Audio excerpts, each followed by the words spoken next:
Advogando, o podcast da advocacia. Um encontro muito especial hoje tratando das ações e dos problemas relacionados ao concurso público. Porque os candidatos que decidem caminhar na esfera do concurso público, eles enfrentam problemas antes, durante e depois. E nós estamos aqui com uma banca muito experiente na advocacia pública, na advocacia administrativa, na advocacia do concurso público, e nós vamos trocar importantes ideias, até como forma de orientar tanto você, colega, advogado, advogada, mas sobretudo você que se prepara para concurso público e quer se livrar de alguns problemas até para seguir de forma mais tranquila. Tenho aqui algumas pautas para colocar em discussão. Primeiro, estatisticamente, um dos temas que mais trazem clientes até nós está relacionado à anulação de questões. O concurso aconteceu, por exemplo, no último domingo. No domingo mesmo, tem os comentários da prova, e aí começa nos grupos de WhatsApp, nas redes sociais, dizendo quais são as possíveis anulações. E aí, a primeira reflexão que eu trago, coloco aqui sobre a mesa, levo essa provocação logo aqui para o meu lado. Doutor Matheus, segundo o Supremo Tribunal Federal, até para orientar os nossos alunos, nossos clientes, nossos colegas, quais são os dois critérios que nos levam a anular uma questão? Bem, primeiramente, boa tarde a quem estiver assistindo. Estou muito feliz de estar por aqui. Estamos sempre aqui à disposição para ajudá-lo e orientá-lo caso de problemas envolvendo concurso público. Muitas vezes o candidato ele está assim perdido, ele foi eliminado e quando a gente está orientando, a gente está aqui nessas gravações, a gente traz situações que aí muitas vezes ele passa a ter uma ideia mais esclarecida e vê que o caso dele se aplica, que vê que o que nós estamos tratando aqui se aplica ao caso dele. Então isso é muito importante. Bem, o tema do nosso podcast aqui envolve concurso público, especificamente questões, né? Em questões de concurso público existe o tema 485 do STF, né, doutor? Que diz que o Poder Judiciário ele não pode interferir no mérito das questões. Eu aproveito até para dizer que boa parte dos magistrados se esconde atrás desse tema para dizer, olha, ninguém pode interferir em nada. Ninguém pode interferir em nada. Só esquece a ressalva final. Que é qual, doutor? São duas exceções. O STF ele traz, sim, uma possibilidade do judiciário intervir. São duas exceções. Caso de questões que não estão no conteúdo programático do edital e também questões com erro grosseiro. É aquele erro que qualquer pessoa consegue identificar na questão. Não pode ser um erro envolvendo matéria de conteúdo mesmo propriamente dito. A pessoa tem que ter conhecimento de medicina, tem que ter conhecimento de estatística. Não. É um erro grosseiro que qualquer pessoa, magistrado, por exemplo, possa identificar. O que a gente tem que observar, e aí centrado neste tema da anulação de questões pelo Poder Judiciário. Embora o Supremo Tribunal Federal tenha pontuado que a regra é não interferir no mérito da discussão, duas exceções claramente foram postas. Assunto fora do edital e erro grosseiro. O erro grosseiro é aquele que a média de nós consegue identificar. Nós já tivemos hipóteses de anulação, por exemplo, de questão de raciocínio lógico no concurso. Como é que eu vou esperar que um magistrado olhe para uma questão de raciocínio lógico e entenda daquele assunto? Não, o erro tem que ser grosseiro. O que, doutor Denison, se entende por um erro grosseiro, por favor? É um erro que pode ser identificado prima facie, que não demande uma interpretação maior. É algo que pode ser aferido por qualquer pessoa e identificar aquele erro constatando que é um erro grosseiro. É importante ter um parecer, Sim, doutor Denison? é importante ter um parecer de alguém da área justamente que está discutindo aquela prova. Se for da área de português, parecer de um professor de português, se for de uma área de matemática, um professor de matemática. Exatamente porque o magistrado ele não é obrigado a ter um conhecimento sequer da legislação inteira, quanto mais de áreas que ultrapassam os limites do direito. De áreas que ultrapassam os limites do direito. Gustavo, então, anular uma questão de concurso é possível? É possível. Isso só não é um self-service, que acontece demais. O cliente nos procura, o candidato da prova nos procura, diz, olha, doutor, eu estou precisando de 6 questões. Desse jeito. Vocês podem arranjar 6 questões para mim? Não, vamos inverter o raciocínio.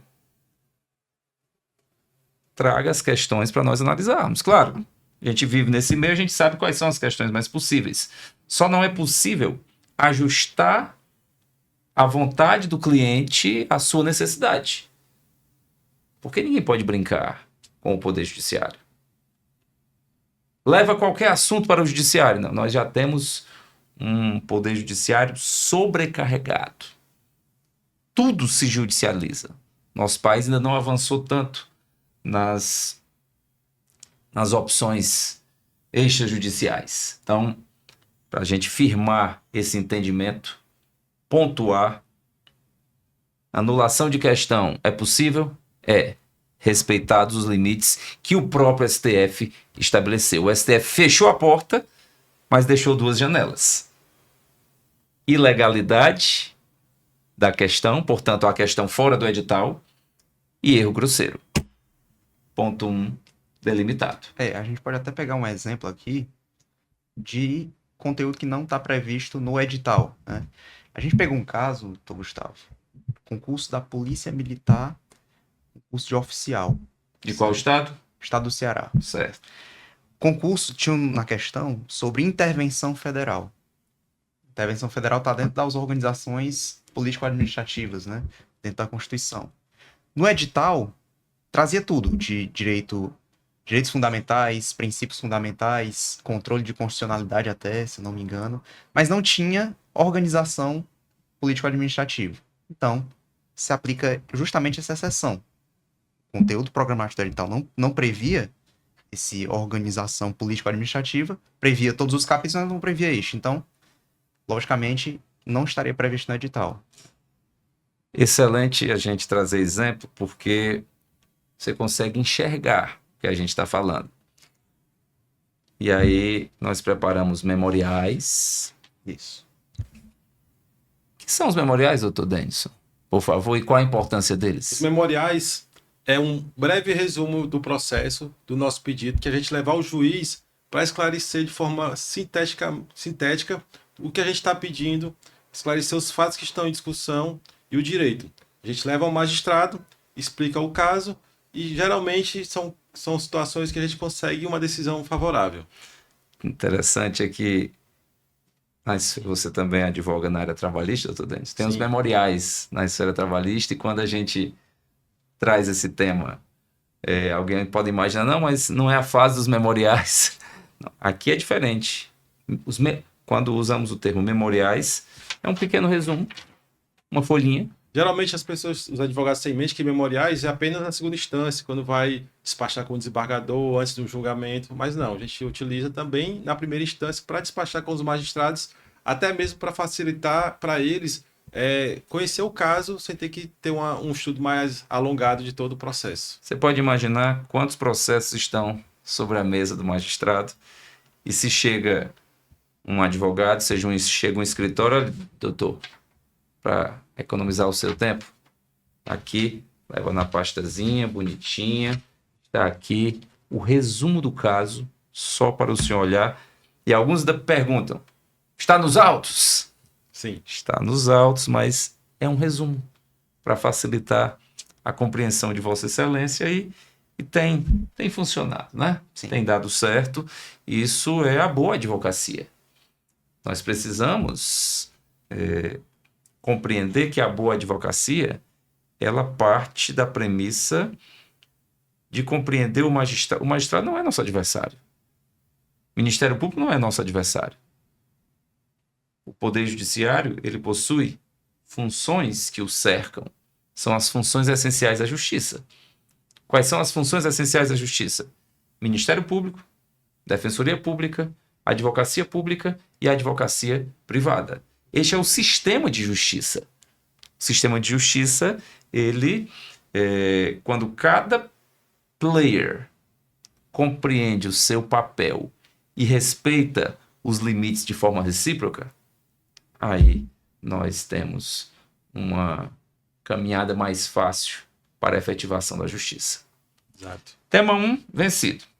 Tema 2. Tema 2 que a gente quer trabalhar neste podcast. Heteroidentificação. Ixi, Heteroidentificação, tá? Como se dá o enquadramento de uma pessoa como candidata negra? Saiu recentemente a nova lei de cotas no plano federal, certo? A nova lei de cotas no plano federal trouxe o gênero negro, certo? Mas quais são as categorias, Matheus? Dentro da lei, as cotas. Nós temos cotas para pretos, pardos, quilombolas e indígenas. Então pronto. São as 4 categorias que se apresentam como cotistas. Onde é que dá mais problema, doutor Matheus? o problema maior é naquela região que, anteriormente, na Lei 12.990, 2014, eles não definiam... Na lei anterior. A lei anterior, eles não definiam com clareza o que seria pessoa negra. Aí ficava entre preto e pardo, né? E muitos examinadores da comissão de heteroidentificação viam o candidato e só categorizavam ele como uma pessoa negra. Ou seja, somente aqueles... Negra preta. Negra preta, exatamente. Ou seja, para eles, para a maioria dos examinadores, não vamos dizer que todos, né? Para a pessoa se enquadrar como pessoa negra, ela tem que ser preta, né? E não parda como está previsto na lei. O que a gente espera, até mantendo... Sei que esse podcast vai ser assistido por muitos colegas que compõem bancas de heteroidentificação, que a regra seja clara, os critérios sejam objetivos. Candidato se apresenta como preto, seja avaliado como preto. Candidato se apresente como pardo, seja avaliado como pardo. Essa lei foi até mais específica, ela conseguiu categorizar esses 4 tipos de candidatos, né? A lei anterior não era muito clara em relação a isso. Mas essa lei é federal. É a lei federal. Essa sim. lei é federal. O que isso significa? Que os estados, os municípios têm aí, especialmente os estados, Aí vem têm, essa vagueza legislativa, né? nós temos leis estaduais que não estão tão aperfeiçoadas quanto essa legislação federal. E eu aguardo para ver como eles vão aferir os quilombolas. Como eles vão aferir os indígenas. Nós estamos no Brasil A diversidade racial. com uma muito grande, né? diversidade, É verdade. uma diversidade bastante grande, e isso é a marca da nossa cultura, mas as comissões de heteroidentificação, elas precisam... E aí, outro detalhe. Doutor Denison, motivação. Presença e ausência de motivação. O que é a motivação efetiva? A motivação é o motivo pelo qual a administração considera, no caso que a gente está falando aqui de cotas, aquele candidato como cotista ou não. O ato administrativo deve ser motivado sob pena de nulidade. E o motivo tem que estar adstrito ao que ele está alegando. Eu não posso alegar um motivo que não esteja respaldado nos fatos, que é sob pena até de ser reconhecida a nulidade daquela motivação indicada pelo administrador. Perfeito. Temos que estabelecer a distinção clara entre 3 conceitos: motivo, motivação e a teoria dos motivos determinantes. O motivo é um dos elementos dos atos administrativos. São os pressupostos de fato e direito do ato. A motivação é a exposição dos motivos. E a teoria dos motivos determinantes, nós temos que o agente se vincula aos motivos expostos para a prática daquele ato, trazendo isto para a heteroidentificação. A comissão eliminou um candidato, ela é obrigada a expor os motivos. Ela é obrigada a motivar. E esses motivos, em respeito à teoria dos motivos determinantes, eles têm que ser verdadeiros. Exato. Sob pena de nulidade, sob pena de ilegalidade. E quando a gente vai analisar a viabilidade ou não de judicializar o tema da heteroidentificação, nós precisamos, sempre que o candidato traga para nós, me arranja aí a motivação. Você pode me mandar a motivação? Porque quando a motivação está bem embasada, o candidato ele se inscreveu como preto e os traços fenotípicos, não, enfim. Mas o que acontece na maioria das bancas, e eu quero que você observe isso, com muita clareza, o que acontece na maioria das bancas é a chamada motivação genérica. Que é a motivação genérica, doutor Matheus? Motivação genérica é que não entra nos detalhes do candidato. Ela simplesmente diz que a pessoa não se enquadra como candidato negro e não passa disso, né?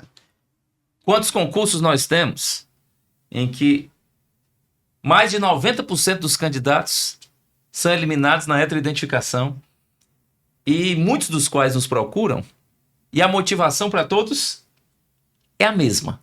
Mesmo. A padronizada. Essa é a motivação genérica que fragiliza, inclusive, a atuação da banca. Fragiliza a atuação da banca e nos dá espaço suficiente para buscar uma reparação judicial. Inclusive, Gustavo, já tivemos casos em que conseguimos retornar o candidato, no caso não era de concurso público para cargo, sim para um concurso público para aluno de Universidade Federal, que foi justamente esse aluno já tinha entrado no curso de medicina, já estava cursando já o 5º semestre e foi eliminado por ser considerado não pardo. A gente entrou com uma ação judicial, conseguimos a rematrícula deste aluno e um dos motivos foi pelo fato de que a comissão não fundamentou adequadamente o motivo pelo qual não considerou aquele candidato como pardo. E o juiz determinou que ele fosse mantido na faculdade até que fosse feito um novo procedimento de heteroidentificação e devidamente fundamentado. É daí a importância da motivação da eliminação do candidato.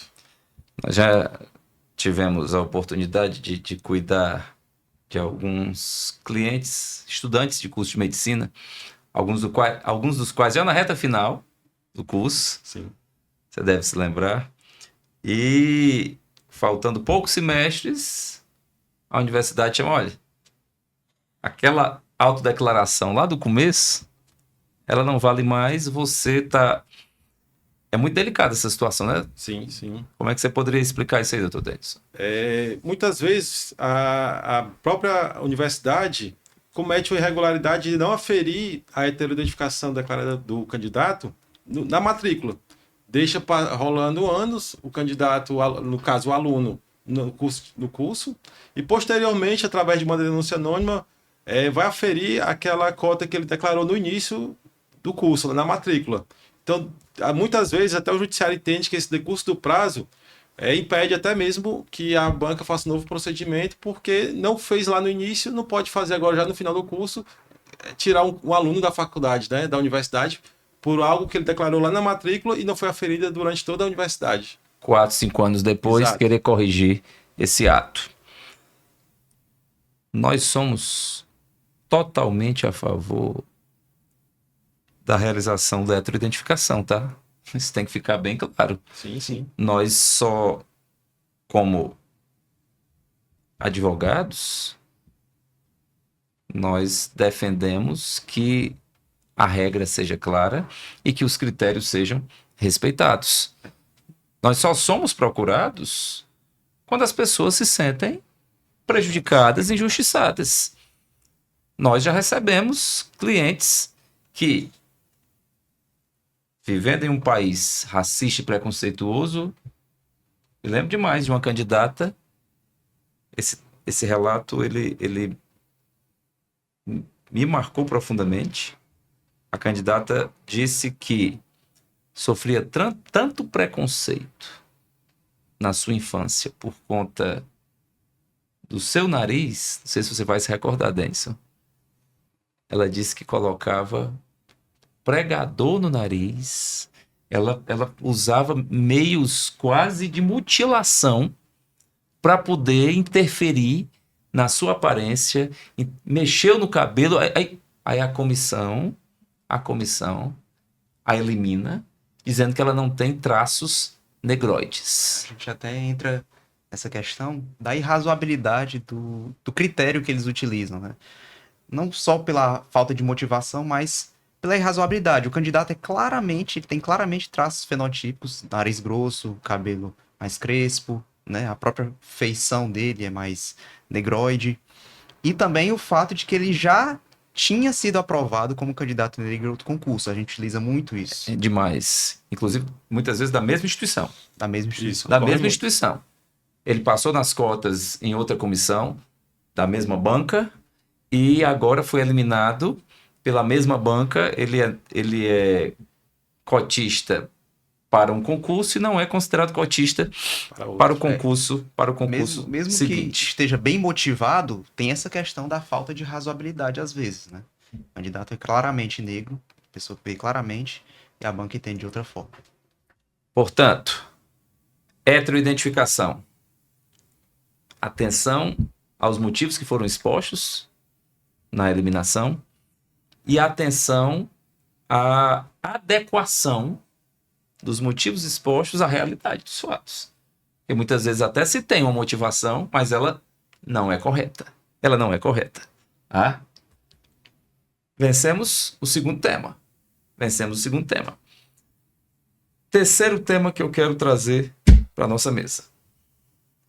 Candidatos PCD. Doutor Matheus. Muito. Qual é, na nossa rotina, a principal incidência de problemas relacionados às pessoas com deficiência? Nosso grande problema que a gente vê muito é quando, pegando já o ensejo da teoria dos motivos determinantes, é quando a banca, ela diz uma coisa, ela diz que o candidato, ele pode, a condição dele pode ser revertida com uma cirurgia, e no laudo médico já diz de outra forma, já diz que é irreversível. Muita gente, às vezes a gente pega essa margem de erro da banca, né? Essa contradição. E a gente justamente pega esse ensejo da teoria dos motivos determinantes. Que o edital ele traz uma lista. Quais são as condições que enquadram a pessoa como deficiência. E muitas vezes o candidato ele preenche perfeitamente o requisito. E quando vai entregar os laudos, os exames, a comissão vem de lá para cá dizendo, não, com a cirurgia se reverte. Porque nós temos situações de PCDs que são situações indiscutíveis. Mas nós temos uma zona cinzenta em que há essa disputa entre laudos médicos e entendimento de uma banca que vai primar por um rigor que não condiz com a realidade de saúde, a realidade física, a compleição real do candidato. Você tem um exemplo prático para trazer, doutor Matheus? Bom, doutor, a gente tem um exemplo prático de candidato com surdez unilateral. O candidato, no laudo dele, dizia que ele tinha 80 decibéis de frequência e o parâmetro mínimo de frequência, de acordo com a lei, é 40. E a banca disse que ele não podia porque ele tinha 120. Ou seja, ela foi mais além do que o padrão mínimo. E mesmo assim reprovou o candidato. E a gente viu essa aberração, essa teratologia, e já impugnamos de cara. Justamente por essa falta de congruência, essa falta de razoabilidade da banca. E o que acontece é que a jornada das pessoas ali que ela enfrenta, esse desafio de um concurso público é uma jornada tão cansativa que muitas vezes o candidato não tem nem força para buscar os seus direitos. E também ocorre, como ocorre também no caso de heteroidentificação, o candidato foi considerado PCD em um concurso, a mesma banca em outro concurso considera que ele não é PCD. Acontece muito isso também. Demais. Ele Sim. apresentou os laudos que foram aceitos naquela circunstância e na circunstância seguinte já não é pela mesma banca, Exato. já não é admitido. Não bastava ele ter dificuldades no seu dia a dia, e aí vai uma banca e o exclui também nessa parcela da sociedade, né? E aí que entra a importância de um advogado para conseguir reverter todo esse quadro, para levar essa questão ao judiciário, mostrar todos os fundamentos jurídicos e de fatos para conseguir reverter essa situação e garantir a posse e a continuidade do candidato num concurso. Nós temos muita responsabilidade com as avaliações que fazemos. Sim. Porque, e aí os meus amigos são testemunhas disso, os atendimentos que a gente faz no escritório, o cliente se senta, que ali tem uma história, uma pessoa que carrega traumas, dores, ele apresenta uma situação, a gente vai fazer a seguinte avaliação: o direito é bom ou o direito não é bom? Eu não posso simplesmente vender uma ilusão. Sim. Nem dormiria em paz. E outra coisa, o candidato, a gente tá com a ação, ele tá com a causa na justiça, ele tem que continuar estudando. Não pode deixar de ir atrás dos seus sonhos, né? Eu tenho muito cuidado quando eu lido com o sonho das pessoas, porque como são pessoas que já estão no limite da desistência, algumas vezes elas ajuizam uma ação e, como você muito bem falou, elas param de estudar. Não, eu vou aqui, cansei, vou apostar tudo. Eu tenho todo o cuidado em dizer, olha, seu direito é bom ou não é bom? É bom? Vamos ajuizar. Ajuizar da ação, nós temos etapas recursais para cumprir. Cabeça de um juiz é de uma forma, do desembargador é outra, do ministro é outra. É possível que a gente vença, mas você não pode parar a vida por causa disso. Pode parar a vida por causa disso, certo? Delicada essa situação. Já tratamos aqui, na lista, na sequência, anulação de questão, heteroidentificação, PCD. Por quarto tópico, TAF. Quero falar sobre teste de avaliação física. Quantos candidatos são eliminados por TAF que chegam até nós? São eliminados no TAF que chegam até nós. Algum caso para lembrar aí, doutor Matheus, doutor Denison? Sua memória? A gente pode aqui na minha memória, candidato que muitas vezes se exige ele fazer 5 barras, ele faz as 5, mas o examinador não contabiliza essa quantidade. A gente precisa dos vídeos para analisar se isso é verdade, né? Aquele caso... exatamente isso. O que você ia falar, doutor? Geralmente os casos são nesse sentido. Ou então no caso de uma corrida que o candidato fez o tempo mínimo exigido e cronometraram de forma errada. Também com os vídeos a gente consegue comprovar que a banca errou e conseguir garantir que o candidato permaneça no certame. Já que você tocou no tema do tempo, também tem aquela situação que é 1 milésimo de segundo. Tem aquela situação que a altura, o limite era 1,53 m, a candidata tinha 1,52,79. Nós temos magistrados que se valem dos princípios da proporcionalidade, da razoabilidade, entendem que frações não podem ser utilizadas para fins de eliminação. Exato. Então, temos várias situações. E por falar em TAF, vocês mencionaram necessidade de uma produção de prova. Muitos candidatos nos procuram e eles já chegam dizendo qual é a ação que deve ser ajuizada. Ô, doutor, vamos ajuizar o mandado de segurança. Eu disse, tem cá, vamos impetrar o mandado de segurança se couber. Qual é a grande diferença? Algumas das grandes diferenças entre mandado de segurança e uma ação de procedimento comum, antigamente chamada de ação ordinária. Se for necessário produzir prova, jamais caberá mandado de segurança. Se for necessário, você pega aqui um caso específico que acabamos de mencionar, nós precisamos do vídeo para saber quantas foram as barras, precisamos do vídeo para saber o tempo específico da corrida. Precisamos de uma perícia para saber se é PCD ou não, para confirmar. Não cabe mandado de segurança. Precisou produzir prova, não cabe mandado de segurança. Prazo. Ultrapassou os 120 dias, também não cabe mandado de segurança, porque o MS tem um prazo decadencial de 120 dias. Então esses são os dois principais argumentos para afastar o mandado de segurança e para escolher uma ação de procedimento comum. Para escolher a ação de procedimento comum. Muito bem, muito bem. 4 temas enfrentados? Vamos para o 5º? Exame de saúde. Eita. Aqui A gente tem muito. nós temos várias situações para lembrar. Diga uma, doutor Matheus. Pronto, o caso de uma candidata que ela tinha uma certa anomalia na coluna e a banca, por conta disso, eliminou-a. Né? Então, assim, muitas pessoas perguntam, eu preciso estar 100% saudável para fazer o exame de saúde e ser aprovado? Não. Você pode ter certa enfermidade. Mas essa Todos nós temos todos enfermidades. nós temos, né? Isso é inevitável. Se for olhar para a coluna de cada um de nós, Nenhuma é perfeita. Né? E, assim, o caso dela, por exemplo, ela tinha uma anomalia na coluna, mas a gente argumentou, por outro lado, que essa anomalia não impedia de ela exercer as atribuições dela.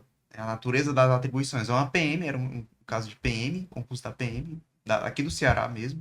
Ela tinha um problema na coluna e a gente alegou isso. E isso, inclusive, foi demonstrado em perícia. Né? A perícia confirmou que ela tinha aptidão, sim, para exercer as atribuições de policial militar. quero deixar uma recomendação a vocês que submetem a concursos públicos que dependem da entrega de exames médicos. Como todos nós sofremos de problemas de saúde, de coluna, sejam quais forem, quando você vai numa clínica em que o exame é tão detalhado, Tão técnico. o exame termina falando o que a banca não perguntou e mostrando coisas que te eliminam. Sim. Você tem que fazer um exame que responda. Tô mandando mentir em exame não, tá? Mas o exame ele tem que responder ao que está sendo pedido pela banca. Porque um exame mais minucioso, ele vai mostrar limitações que, às vezes, podem sugerir que você não tem condições de arcar com a responsabilidade, com a exigência física que o cargo venha a exigir. Por exemplo, eu sou muito magro, né? Não. magro. Não. Você tá bem, rapaz. E quase eu não subi aqui no prédio. Tanto de vento, o vento dá pra sentir aqui, o barulho. Eu quase não subi. Mas eu acho que eu consigo exercer as atribuições do carro. Olha aí. Olha aí. Tá aí, rapaz. Vai casar, né? É. Pronto. Eu quero ver. Vamos fazer outro podcast daqui a 1 ano, que eu quero ver como é que Você vai se dizer que é tão magro, né? esse mago velho, depois de 1 ano de casado, como é que Pode engordar, né? como é que não vai estar? Tá certo. Tudo bem. 5º tema. Aliás, 6º tema. 6º tema para colocarmos sobre a mesa. Turma, o candidato está fazendo um concurso para nível superior e ainda não se formou. Não tem o diploma.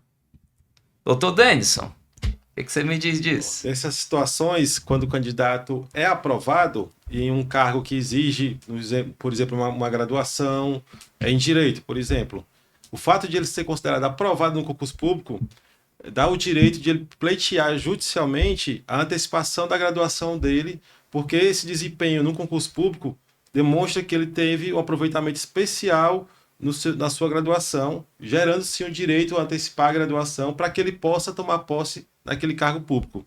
Isso ocorre de forma bastante frequente e geralmente o judiciário tem dado ganho de causa nesse tipo de ação. Perfeito. O que acontece? E aí quero trazer à tona essa discussão. Nós temos clientes que nos procuram, doutor, estou no primeiro semestre da faculdade. O curso tem 8 semestres, 10 semestres. Eu estudo para esse concurso de nível superior? Veja só, estude, ninguém sabe quando é que vai ser a prova. Realizada a prova, ninguém sabe quando é que você vai ser chamado. Vocês precisam ter quilometragem, fazer as provas. Passei no concurso, doutor.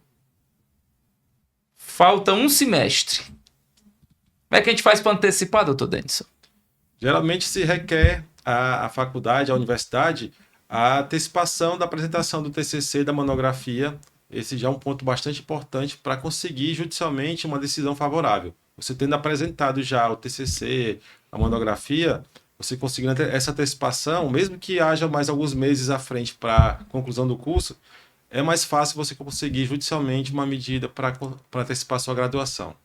Nós enfrentamos importantes situações relacionadas à área da saúde, especificamente à área médica, clientes que cursavam a residência e precisavam assumir determinado concurso que exigia a residência, a conclusão da residência.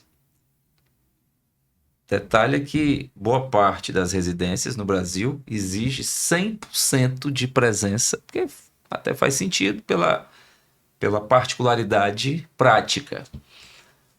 Mas existe histórico de conseguir, no Poder Judiciário, antecipar a conclusão de residência. Histórico de quem? Nós estamos falando de nós. Nós temos importantes resultados nessa área, que é uma área muito rica nessa questão. Eu falava no começo da nossa conversa sobre problemas antes, durante e depois do concurso. A pessoa passou no concurso, já é servidor público, já tem uma rotina na administração pública, mas tem que respeitar o estatuto do seu cargo. Quantas vezes já nos deparamos com clientes que nos procuraram dizendo: doutor, fui informado agora de que estou respondendo a um PAD, estou respondendo a um processo administrativo disciplinar. O que eu faço? Aí eu vou lembrar uma súmula vinculante valiosa, que é a súmula vinculante número 5. Em regra, não precisa de advogado, para defender processo administrativo disciplinar. Você pode se defender. Agora, com seu cargo em risco, eu quero saber como é que você vai proceder. Doutor Denison, por que é importante um advogado na defesa de um processo administrativo disciplinar? É importante, Gustavo, porque o processo administrativo disciplinar, o mérito dele só vai ser julgado pela comissão, pela autoridade daquele órgão. Judicialmente, você não vai conseguir discutir aquele mérito.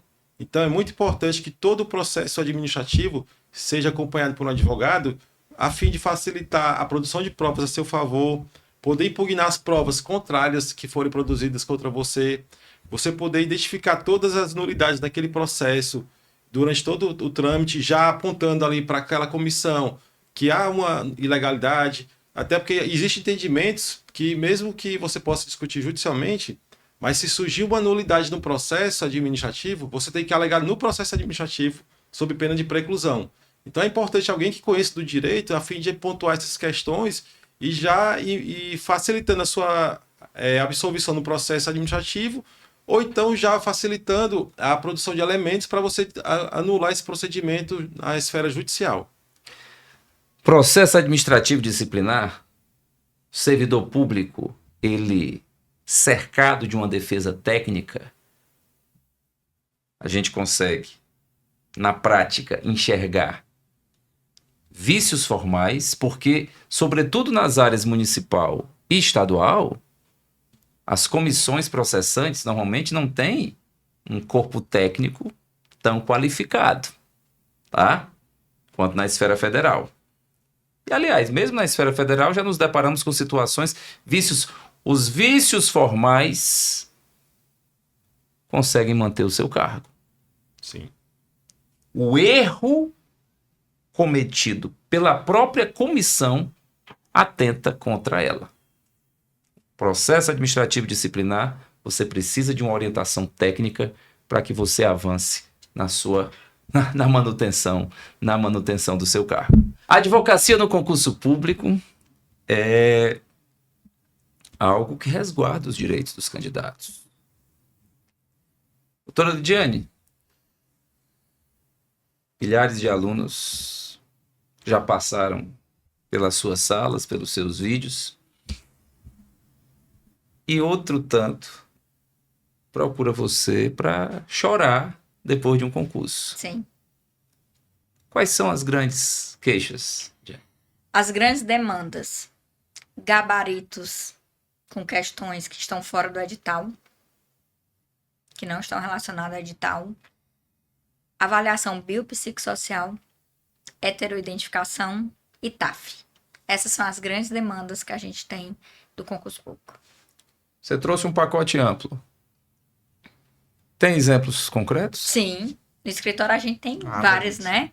A gente tem uma situação de um ex-aluno que tirou o primeiro lugar no concurso e a avaliação biopsicossocial dele não foi aceita, né? Na avaliação biopsicossocial, ele tinha deficiência monocular, não era? Visão monocular, não era dele? Monocular. E aí a banca não aceitou. E aí a gente judicializou e teve êxito. Teve êxito, sim.